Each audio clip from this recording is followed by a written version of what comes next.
বলো তো এটা কি? প্লিজ আমাকে যারা যারা চিনতে পারছো তো প্লিজ আমাকে কমেন্ট করে বলো এটা কি। তা আমার মেয়ে না ভয় পেয়ে গেছে, ভয় পেয়ে দেখো কান্না শুরু করে দিয়েছে এটা দেখে। তা আমার ছেলের শরীরটা ভালো না, তাই এটা দিয়ে আজকে স্যুপ বানাবো। হ্যাঁ এভরিওয়ান, সবাই কেমন আছো? আশা করছি সবাই ভালো আছো, সুস্থ আছো। আমিও খুব ভালো আছি, সুস্থ আছি।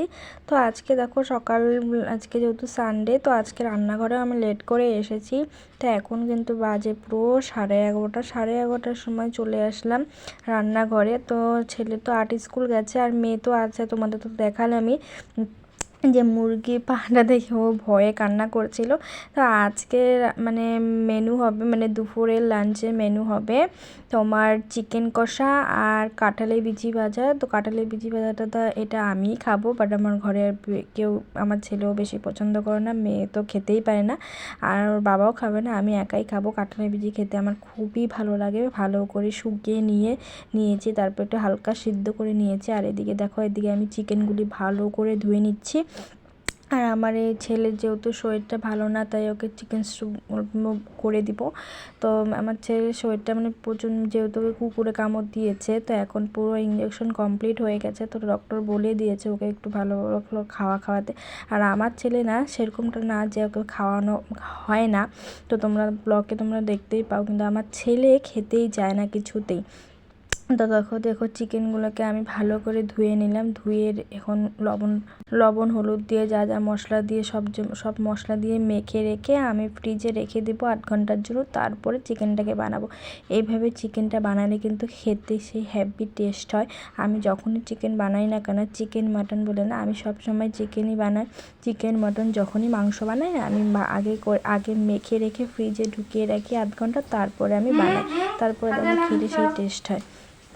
আর এদিকে দেখো আমার মেয়ে না কান্না করছিল, তো এরপরে আমি সেলফের উপরে বসে রেখেছি। তো বলছিলাম এটা ভয় পেতে নেই, এটা মুরগির, মানে ও তো বুঝে না ছোট, তাই ওকে বসিয়ে রেখেছি। কান্না করছিল, প্রচণ্ড ভয় পেয়ে গেছে, তাই ওকে পাশে বসিয়ে রেখে আমি কাজ করছিলাম। আর এদিকে ও আমার বকবক করে মানে মাথা শেষ করে দিচ্ছে। ও আমাকে বারবার বলছে যে মাম্মা ওটা ফেলে দাও, না হলে তোমাকেও কামড় দিয়ে দিবে।